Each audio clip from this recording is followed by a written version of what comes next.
Судак районунун Кызыл Туу айыл аймагындагы калыс-ата жоопкерчилик чектелген коомуна караган мал базары аптанын жума жана ишемби күндөрү болот. Бул жерге облустун ар кайсы район шаарларынан келгендер соода жасашат. Аталган мал базарда жарандар үчүн шарттар каралганын базар ээси ырастайт. 3 бөлүккө бөлүнгөн базардагы мал туруучу жайлар асфальтталып, байлоочу устундар тургузулган. Биринчи тазалык, экинчи тартип, үчүнчү жанагы малдардын кулагындагы берке басуу, төртүнчү жылкыларга чип басуу боюнча. Анан жанагы малдардын кулагындагы жылкылардын боюнча биз азыр базага киргизип атабыз. Полный базага киргизилет.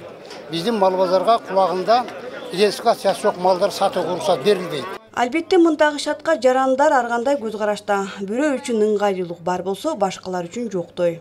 Биринчиден тазалык жок, экинчиден шарты жок. Ачык болот, күн суук, жамгырларда кыйналабыз. Эртең оны кой базарга кирсек, мүмкүнчүлүк бар, капаска ушундай кашалар бар, камайтылган.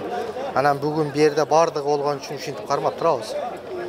Шарттары жакшы эле. Токмок шаарындагы мал базардагы аксакалдын акчасын уурдаткан көрүнүш социалдык тармактар үчүн баарына маалым болду. Ошондой ыңгайсыздык жаралбас үчүн ата видео камералар да орнотулган. 6 камера койдурдук. Жылкы базарга, кой базарга, уй базарга, анан стоянкаларга, анан пароходко, анан ушул мал базардын аймагы кандай болсо ошонун бардыгына камера койдуруп койгонбуз. Буга чейин министрлер кабинетинин төрагасынын берген тапшырмасынын негизинде аталган мал базар ээлерине кат түрүндө абалды жакшыртуу милдети жүктөлгөн. Биз дагы буларга билдирүү каттарды, тапшырмаларды бергенбиз. Ошого байланыштуу булар азыр өздөрүнүн киргизүү пункттарына компьютер коюшту, видео камераларды коюшту. Жана ушул автостоянкаларды жакшыртууга өздөрүнүн колунан келишинче шарттарды түзүп атат. Бүгүнкү күндө биздин мал базарда элди тейлөө жагы жакшы десем жаңылышпайм.